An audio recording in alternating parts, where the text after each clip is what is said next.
ভারত থেকে যুক্তরাষ্ট্র বন্যায় নাকাল, বিশ্বের নানা দেশ, ইউরোপ জুড়ে চোখ রাঙাচ্ছে দাবানল। গাজায় চলতি সপ্তাহে হতে পারে যুদ্ধবিরতি চুক্তি, একদিনে শতাধিক ফিলিস্তিনিকে হত্যা করেছে ইসরায়েল। ইউক্রেনে হামলার তেজ বাড়িয়েছে রাশিয়া, এক রাতে আছড়ে পড়ল 750 ড্রোন ও ক্ষেপণাস্ত্র।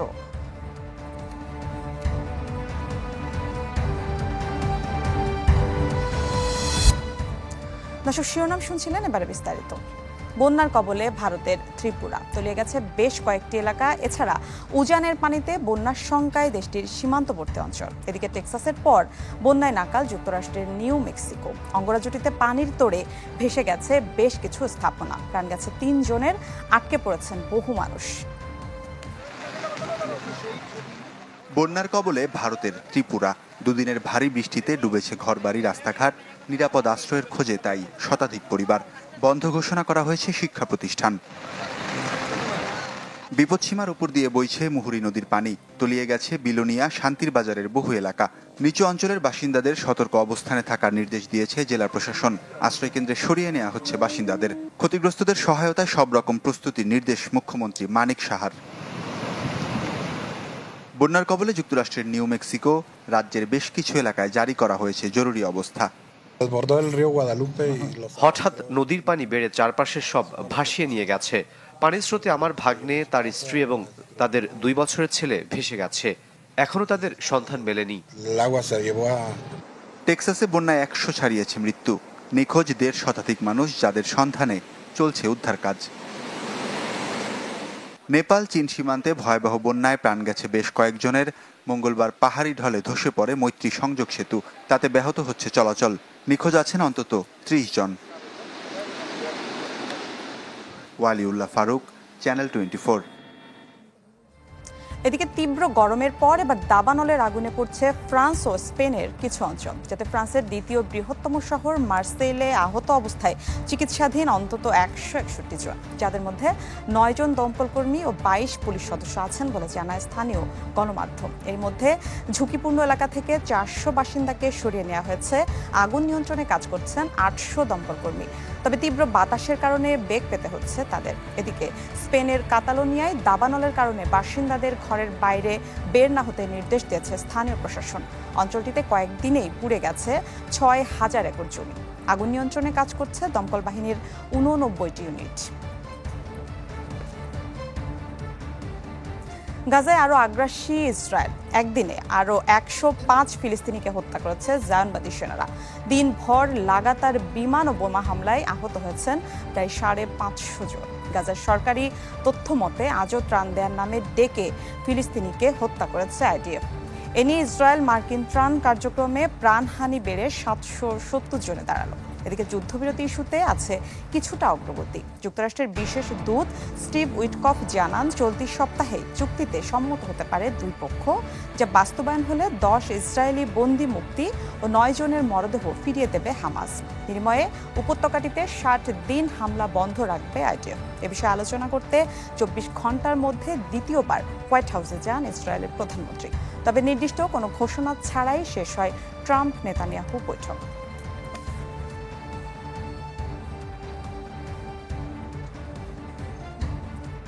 ইউক্রেনে আগ্রাসন শুরুর পর এবার রেকর্ড পরিমাণ ড্রোন হামলা চালিয়েছে রাশিয়া। এক রাতে প্রায় 700 ড্রোন ও 13টি ক্ষেপণাস্ত্র হামলা চালিয়েছে রাশিয়া। মার্কিন প্রেসিডেন্ট ডোনাল্ড ট্রাম্প কিয়েভকে আরও সামরিক সহায়তা দেওয়ার কথা জানানোর পরই ইউক্রেনের ওপর এমন ভয়াবহ হামলা চালানো শুরু হয়। হঠাৎ করেই আবারও আলোচনায় ইউক্রেন রাশিয়া যুদ্ধ।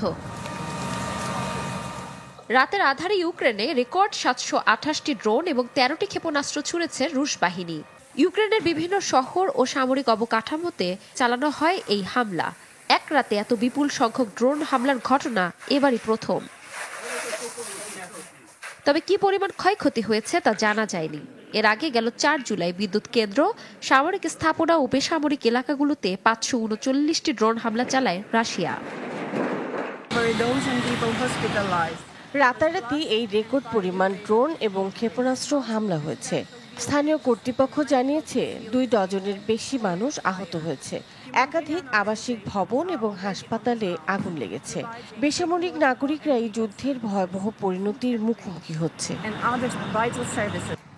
এমন হামলার নিন্দা জানিয়েছেন ইউক্রেনের প্রেসিডেন্ট ভলোদিমির জেলেনস্কি। অভিযোগ করেন এভাবেই বারবার শান্তি প্রতিষ্ঠার উদ্যোগ ব্যাহত করে মস্কো। ইউক্রেনকে ট্রাম্পের অস্ত্র সহায়তা পাঠানোর ঘোষণার পরই বাড়ে রুশ হামলা। মঙ্গলবার রুশ প্রেসিডেন্টের ওপর প্রকাশ্যে ক্ষোভ ঝাড়েন মার্কিন প্রেসিডেন্ট ডোনাল্ড ট্রাম্প।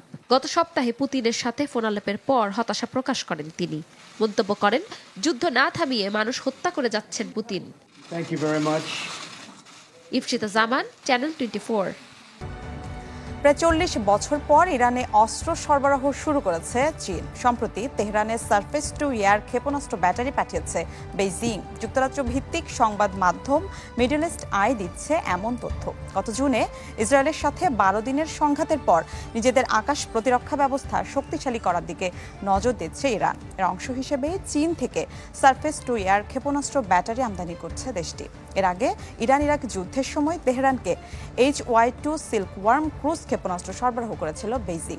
ইরান সেনাবাহিনীর জন্য সমরাস্ত্র, গোলাবারুদ অভ্যন্তরীণভাবেই উৎপাদন করে থাকে। ফলে বাইরের দেশ থেকে অস্ত্র কম কিনতে হয়, তবে রাশিয়া থেকে দামি সামরিক সরঞ্জাম কিনে থাকে দেশটি। আমদানি করা ইস্পাতের ওপর নতুন করে 50% শুল্ক আরোপের সিদ্ধান্ত নিতে যাচ্ছে মার্কিন প্রেসিডেন্ট ডোনাল্ড ট্রাম্প। জাতীয় নিরাপত্তায় ইস্পাতের ওপর চাপ বাড়ছে এমন অজুহাতে শুল্ক বসানোর সিদ্ধান্ত নিতে যাচ্ছেন তিনি। এরই মধ্যে সর্বোচ্চ দামে বিক্রি হচ্ছে ইস্পাত। এ পণ্যের ওপর 10% শুল্ক রয়েছে। আর বিভিন্ন দেশ থেকে আমদানি করা ইস্পাতের ওপর গুনতে হচ্ছে 25% আমদানি শুল্ক। গত বছর 8,10,000 মেট্রিক টন ইস্পাত আমদানি করে যুক্তরাষ্ট্র। এ বিষয়ে কোনো মন্তব্য করেনি হোয়াইট হাউস।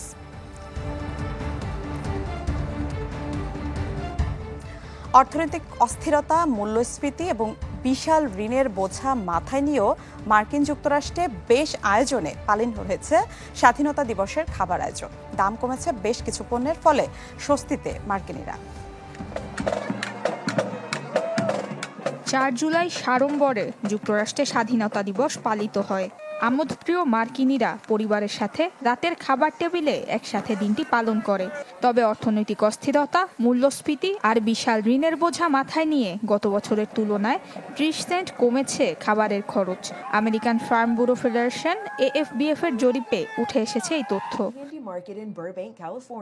AFBF বলছে এবছর 10 জনের খাবারের আয়োজনে মার্কিনীদের খরচ হবে $71। 3 পাউন্ড ওজনের প্যাকেটজাত শূকরের মাংসের দাম গত বছরের তুলনায় প্রায় 9% কমেছে।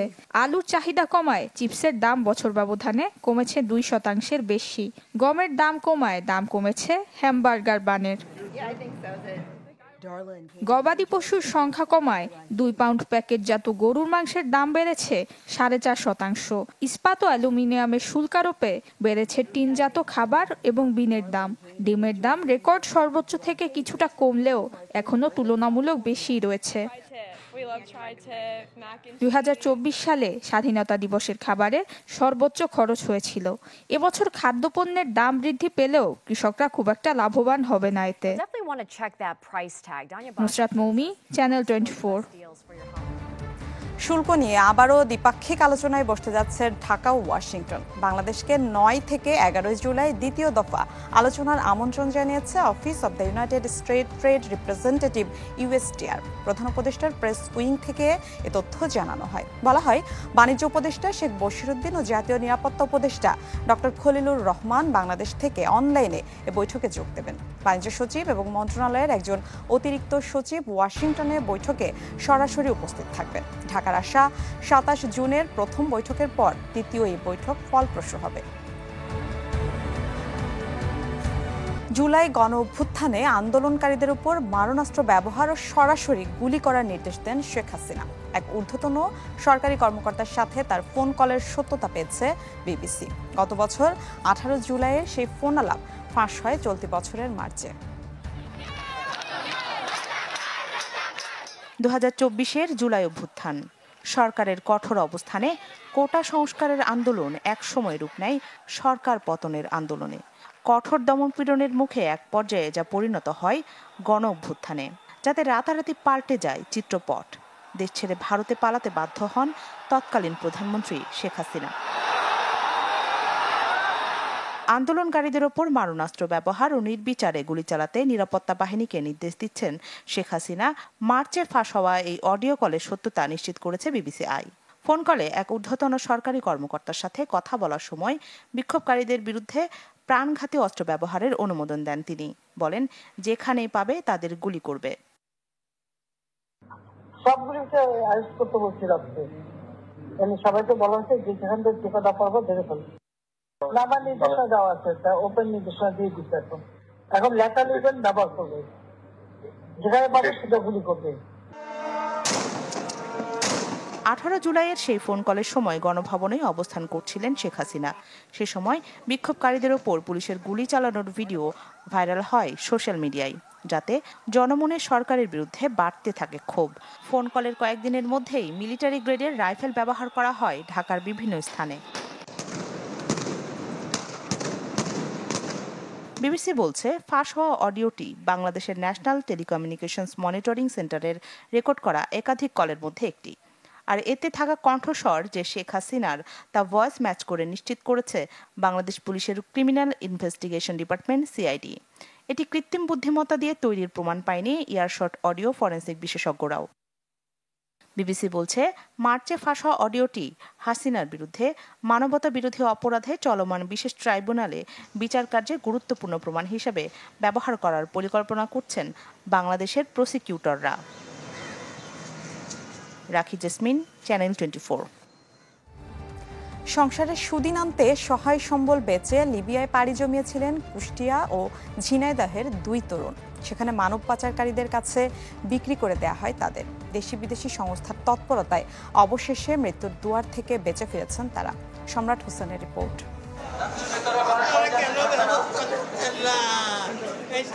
দূর দেশে বিক্রি হয়ে যাওয়া সন্তানকে কাছে পেয়ে বিমানবন্দরে অঝরে কাঁদছেন কুষ্টিয়ার আইনাল হোসেন। সংসারে সচ্ছলতা আনতে বছর 2 আগে লিবিয়ায় পাড়ি জমান আইনালের একমাত্র ছেলে তানজির শেখ। ভালো কোম্পানিতে মাসে 40,000 টাকা বেতনের আশ্বাসে দালালের হাতে তুলে দেন 4 লাখ টাকা। এক শহর থেকে আরেক শহরে নিয়ে যাওয়ার নাম করে আমাদের রাস্তা থেকে তারা কথাবার্তা বলে তারা মিলিশিয়ার বাহিনীর কাছে আমাদেরকে বিক্রি করে দেয়। এই বিক্রি করে দেওয়ার পরে মিলিশিয়া বাহিনী আমাদেরকে বাংলা মাফিয়ার কাছে বিক্রি করে দেয়। দালাল বললো যে আমার আব্বুকে বলছে যে এইভাবে তো হবে না, তুমি আর কিছু টাকা গোছাও, তোমার ছেলের ইউরোপ পাঠাবো। এই বলে আমার আব্বুকে বলে যে 8 লাখ টাকা দিলে তোমার ছেলের ইউরোপ পাঠাই দেবো। লিবিয়ায় পৌঁছানোর পর ইতালি পাঠানোর প্রলোভনে তানজির ও ঝিনাইদহের আরেক তরুণ সাগরকে মানব পাচারকারীদের কাছে বেচে দেয় দালাল চক্র। এই 2 তরুণ সহ 80 বাংলাদেশিকে নিয়ে রাখা হয় ভয়ঙ্কর গেম ঘরে। শুরু হয় তাদের উপর পৈশাচিক নির্যাতন। এই ছেলে বাঁচা থেকে আমার 32 লাখ টাকা নিয়েছে, ওই নেছে রবিজুল, প্রথম নেছে 11 লাখ, দ্বিতীয়বার নেছে হচ্ছে 16 লাখ। এই সব আমার লিস্ট করা আছে, সবই করা আছে। 9 মাসে 2 পরিবারের কাছ থেকে মুক্তিপণ আদায় করা হয়েছে 54 লাখ টাকা। তবে থামেনি নিপীড়ন। মারধরে মারা গেছেন ভেবে এক পর্যায়ে তানজির ও সাগরকে বেনগাজির সড়কে ফেলে রেখে যায় নির্যাতনকারীরা। বিলাসী জীবনের প্রলোভন দেখিয়ে এই কাজগুলো করতেছে এবং ওই দেশে নিয়ে লিবিয়াতে নিয়েই তারপরে তাদেরকে জিম্মি করে মুক্তিপণ আদায় করা হচ্ছে। মুমূর্ষু অবস্থায় তাদের উদ্ধার করে প্রবাসী বাংলাদেশিদের কাছে হস্তান্তর করে লিবীয় নাগরিকরা। পরে বেসরকারি সংস্থা ব্র্যাকের আবেদনে আশ্রয় মেলে যুক্তরাষ্ট্রের পররাষ্ট্র দপ্তর ও আইওএমের সেফ হোমে। অবশেষে লিবিয়া থেকে 160 বাংলাদেশির সাথে দেশে ফিরেছেন মৃত্যুর দুয়ার থেকে বেঁচে ফেরা এই 2 তরুণ। দেশে মানব পাচারে জড়িতদের বিচার নিশ্চিতের দাবি জানিয়েছে ভুক্তভোগীদের পরিবার। সম্রাট হোসেন, চ্যানেল 24, ঢাকা।